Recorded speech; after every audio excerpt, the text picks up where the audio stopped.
I'm present, and let's see, we are up to pulled items.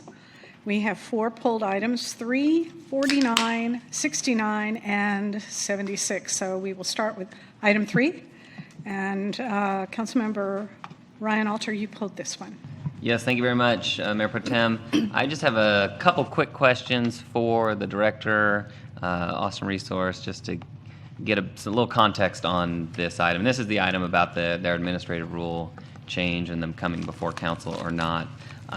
My first question for you is, we talked a little bit before this meeting about the additional administrative efforts that y'all go through in order to bring it before the boards and commissions and council. And I was wondering if you could just talk about what additional work you see under the current process that you would avoid if we made this change. Sure. Thank you for the question. Councilmember Richard McHale, Director for Austin Resource Recovery. Our process to change our administrative rules are different from other departments. So our process is more like amending code. So we follow a process where we will draft the rules. We will then convene internal and external stakeholders to gather input, make any modifications based on that. And then that is then presented to our Zero Waste Advisory Commission for their recommendation of approval to council. And then we would schedule a council meeting for that approval. As opposed to the other process that other departments use that have administrative duties, whereas they would just have a public process of posting for 31 days, accept comments, answer those questions. And can you talk a little bit about the nature of the rules we're talking about? What types of changes would we see here? Sure. So the director's rules for Austin Resource Recovery basically are how we implement the policy. So we're talking about, the code says that ARR will collect solid waste for the city, and so the rules kind of talk about, okay, we will pick up recycling, we will pick up trash. So that kind of goes down in the detail there. So items included in the administrative rules for Chapter 15 include service schedules. Talks about our core services such as recycling, brush pickup, garbage pickup, other core services such as our household hazardous waste facility and our recycling programs. There's a section on fees in there, what we can charge for fees, cart sizes, materials accepted. So those are some of the things that are included in the administrative rules. Okay. And then looking kind of at the other side of the coin, while they're you described the additional hassle, and I can certainly appreciate that. Since this rule has been in place, have you ever had a proposal that has gotten to council that was ultimately not approved? So while maybe you had extra work, ultimately, have you ever not been successful with the current process? Councilmember, I can't speak for the history of since this has been in place since that was 2012, and I wasn't nearly as involved as I am now in the situation. But I do know if we've had 4 over probably the past 10 years changes, I think all of those were successful. But I know that those came, and those were major items. Those were talking about the universal recycling ordinance and some of the larger policy type things. A lot of the changes that we still need to make, though, are more of the administrative details. So, for instance, as we look to go to an on-call bulk and brush collection, we're going to change our number of times we collect from 2 times to more than that, probably 3 times, looks like. So that would be an administrative change that we would have to make in our rules, and that under the current process, we would have to go through SWAC and then the council to change that number from 2 to 3. Okay. Very good. Well, I was hoping for a little more context, and you've provided it today, so thank you very much. Thank you so much. Yes, Councilmember Kelly. Yeah, I was just hoping, and thank you very much. Sorry to get you as you're leaving. I was hoping to just get a better idea of why we need to align with the other departments in this regard, because I don't think that was in the backup, and I'd like to get a better understanding of that. Ultimately, Councilmember, comes down to how quick we can implement some of the policies that come out of this group. The big change really is that process of how we introduce this to the public. So we're looking at the current process other city departments utilize that have administrative rules. That's a 31-day posting period, whereas ours is more of an internal and external stakeholder meeting schedule. So depending on how complex the issue is, like the universal recycling ordinance, instead of a 31-day comment period, our internal and external stakeholder meetings lasted for approximately 7 months.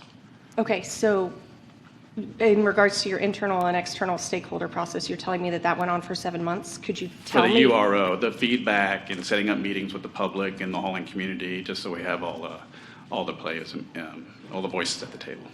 And what are some of those voices that were at the table? Because Primarily through the current process, it's primarily the hauling community. We really don't get a lot of public input. We do get some comments from SWAC, but primarily the folks that show up, at least at the Zero Waste Advisory Commission meetings, are primarily the hauling community. Okay, so is there any way that we could see some of that feedback that they provided to you before Thursday? I think that would be helpful in making a decision on how we're going to vote on this item. Feedback from the URO.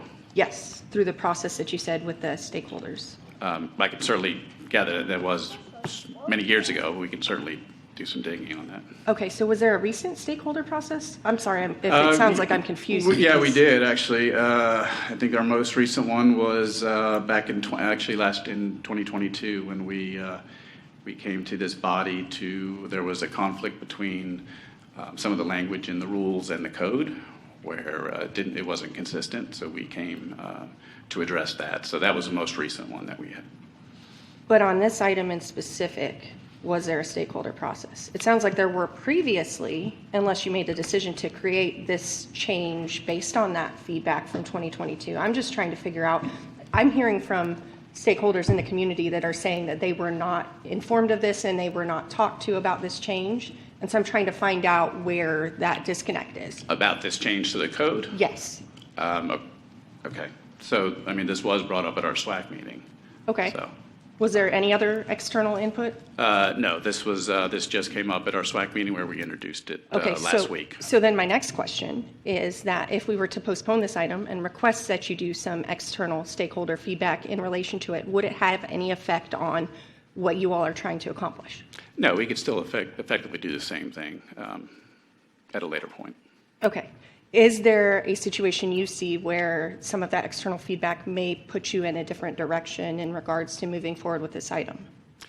If you're asking me if there's anything that will be delayed because of us pushing this item, no. Okay. That's all I needed to know. Thank you. All right, thank you. Councilmember Allison Alter. So you mentioned that it was brought up at the Zero Waste Commission. Was it voted on by them? It was 1-7, 1 for, 7 against, changing the amendment. So I just have one question for you, Mr. McHale. Even if we don't specify ZWAC as a body for you to take your administrative rule changes to or your procedural changes to, you would still go to that body? Is that correct? Yeah, so what our process would be is I would submit any changes, any potential amendments to the rules in the director's report that I would submit to our Zero Waste Advisory Commission. And if we were following the current process, the way other departments would, at that point then, we would initiate the 31-day comment period. So SWAC would not only have the changes before that 31-day comment period starts, but they'd be able to have input on both the SWAC meeting and during the public comment period. And we would be able to affect the changes in a more efficient manner, saving some time, which also translates into savings on our budget and our staff time. Exactly. Because one of the changes that we're looking to make right now is a time that we ask folks to set their carts out. I'm wanting to move that up a little bit. So as we get towards May in the heat of the summer, we want our crews to be able to work out there a little bit earlier and be out of the heat. So that is one of the type of changes that I'd like to be able to make without having to go through council for approval. And I know that that is a specific that we have grappled with on this dais, and that is the physical safety and health of the drivers, for example, who are driving the trucks around and loading up the carts. I will tell my colleagues that I dug into this when I was contacted by representative for the haulers, or one hauler, and I challenged him to tell me why we shouldn't make this change that is being recommended by the staff. And what I've come away from in my investigation, there is not a compelling reason to deny staff's request here. That's basically where I stand on this particular issue. Are there any additional questions on this one? All right, great. Mr. McHale, thank you so much. Let's see, our next item is 49, and that's Councilmember Vella. Thank you, Mayor Pro Tem. I just wanted to pull the item, and it's snuck under the radar just a bit. This is an item that has the tenant protections. Essentially, we're kind of codifying various tenant protections, both for residential tenants and non-residential tenants, commercial leases, offices, restaurants, that kind of stuff like that. And we will be referring to this section via other parts of the ordinance. So in other words, like an ETOD or a DB90 could potentially, refer back to this to say, it's just kind of putting all of our tenant protections in one place to make it easier for everybody, which I think is a great idea.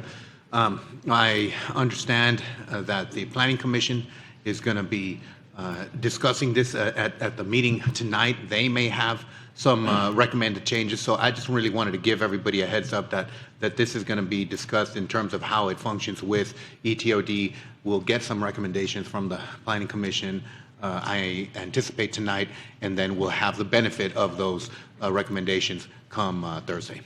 Sounds great. Anything else? One question. Yes, Councilmember Ryan Alter. I have a quick question of Ms. Link, if I may.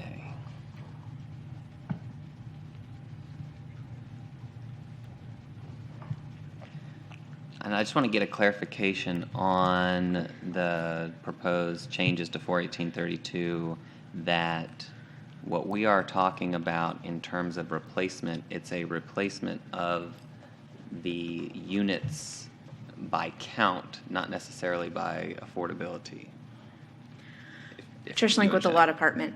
So the replacement language is about replacing units that were serving households at less than 60% MFI. So the idea when this was started in Affordability Unlocked was the concern about basically losing units. When we have this density bonus program, there's concerns about incentivizing basically tear down of reasonably not new housing, super old housing, somewhere in the middle. And so council took the position that, or it's applied a requirement that said if the repairs are a certain standard, you can do this, but you have to replace basically the units that were affordable to certain incomes. The units, not the households, though. And then the what has to be at certain levels of affordability is a separate requirement. This particular requirement is about just ensuring, let's say that we had 10 units with 2 bedrooms, so that's 20 bedrooms, that there are at least 20 bedrooms replaced in the new development, but then whatever the affordability requirement is going to come from a different requirement in code. Right, it would be the number of 2-bedroom units that would be determined by this. What council was saying at the time was efficiencies in 1-bedrooms.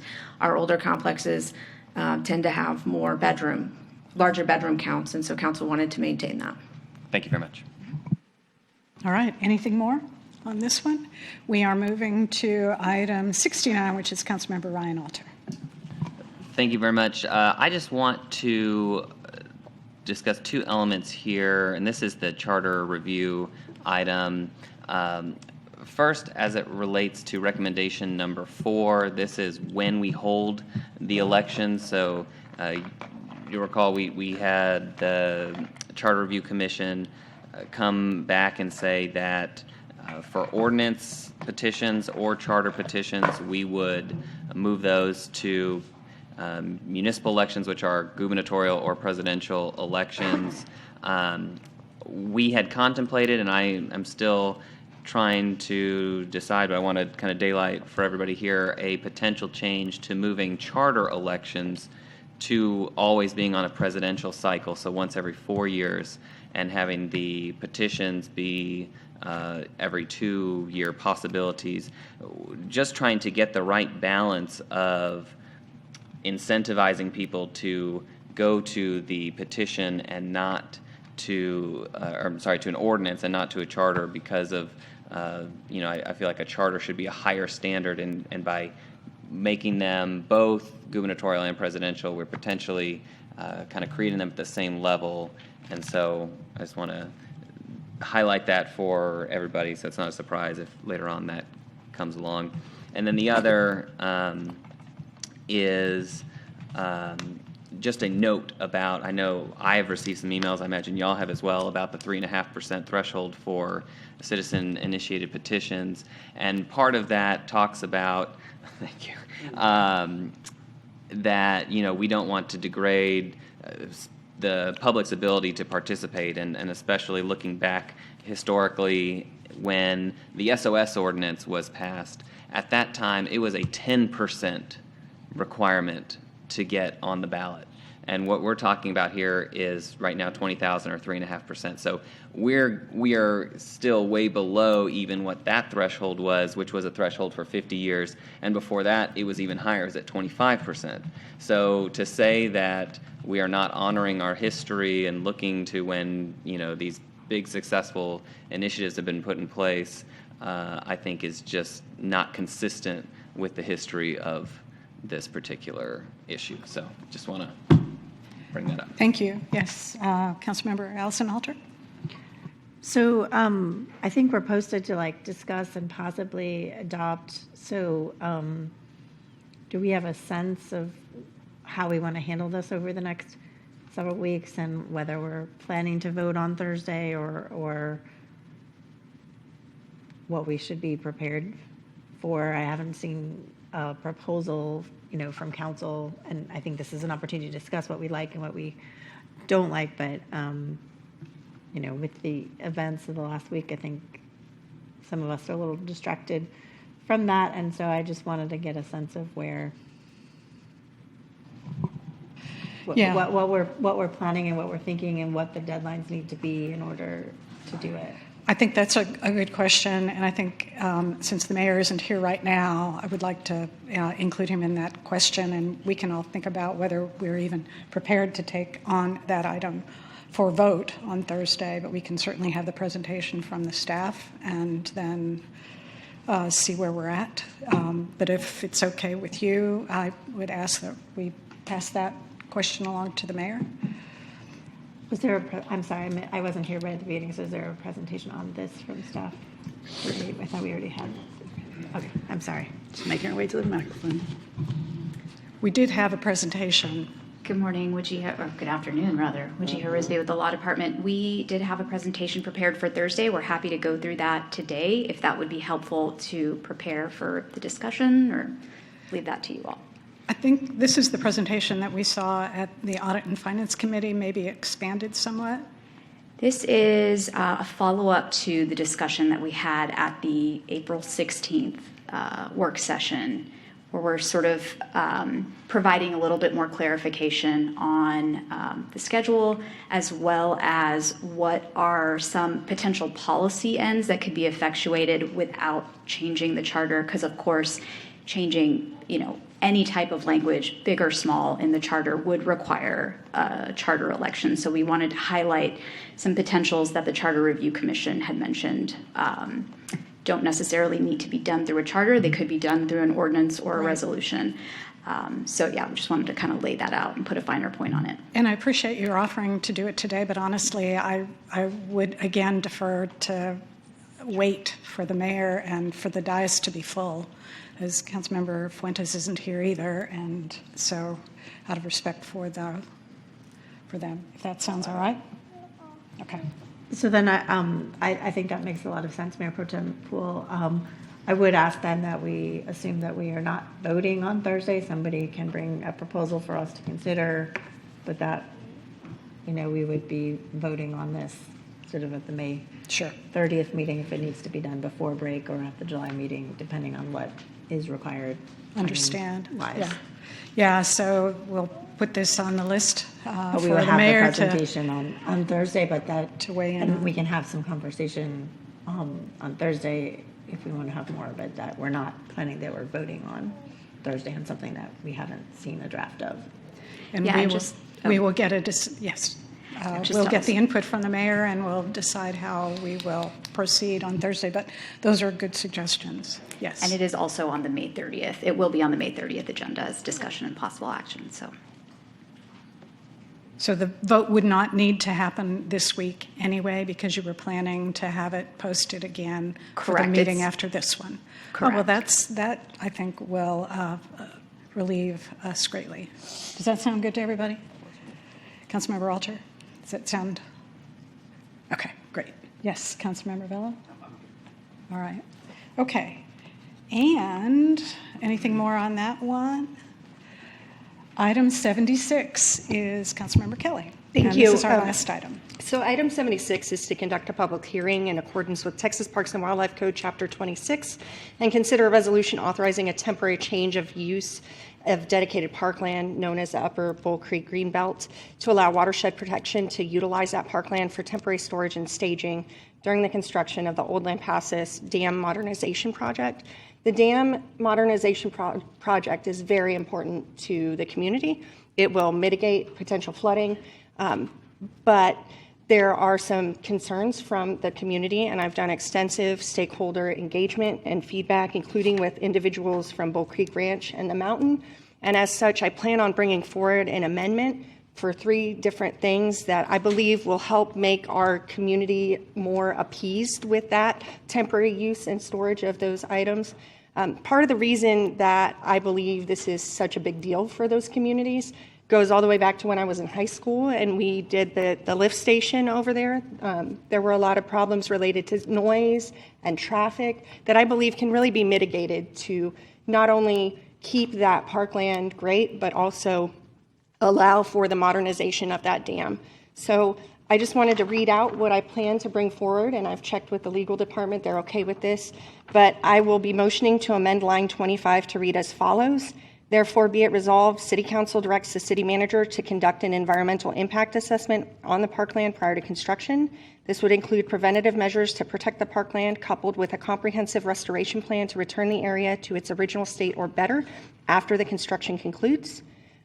There's another be it further resolved, which is the City Council directs the city manager to implement a robust traffic management plan to minimize disruptions to local traffic, as well as a sound management strategy to control noise during construction. This would aim to minimize traffic during school times. That was a big issue back when the lift station was being put in over there, and I remember there were several impacts to the school bus traffic and also parents over at Canyon Vista Middle School picking up and dropping off their kids. There's another be it resolved, and this is the final one. It says the City Council directs the city manager in coordination with the appropriate city departments to create a new city park after the construction is completed with all the infrastructure needed at Exhibit A following the completion of the proposed use. The city manager shall consider putting in amenities in this park, including but not limited to a dog park and community garden. That's something that I will further bring to council during the budget. But in talking with that community, we really do lack a dog park that's fenced in. And right now, the only people that really use that area on the corner of Spicewood Springs and Old Lampasas are individuals that are cyclists who tend to do the loop, which is Spicewood Springs to Old Lampasas to Spicewood Springs to 183 and down 360. And so we just want to expand the use in that parkland, make sure that it's protected, make sure that the residents over there are happy, and make it move forward. So I just wanted to daylight that, and hopefully it is amenable by staff moving forward, and we'll go from there. And you'll put those amendments up on the message board for us? Absolutely. Yes, Okay, ma'am. great. Thank you so much. Is there anything else anybody needed to bring up? Item 5? Okay. I didn't have that one, but now I do. Yes, Item just- 5, and it's- Councilmember Ryan Alter. This is the drought or water conservation plan. I have just one question for Austin Water. Is Austin Water And here and prepared? I would have hated to made Anna wait all day and not get to ask her a question. Great.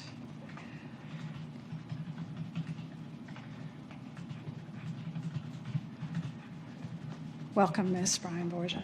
Good afternoon, Council. Anna Brian Borja, Austin Water. The one question I have for you is just, this is not the end of the story as it relates to this plan, correct? We are submitting to the state because we have to by deadlines, but this will be part of the conversation as it relates to water forward and other issues, and so this isn't it. That's correct. Thank you for your question about our drought contingency and water contingency plans.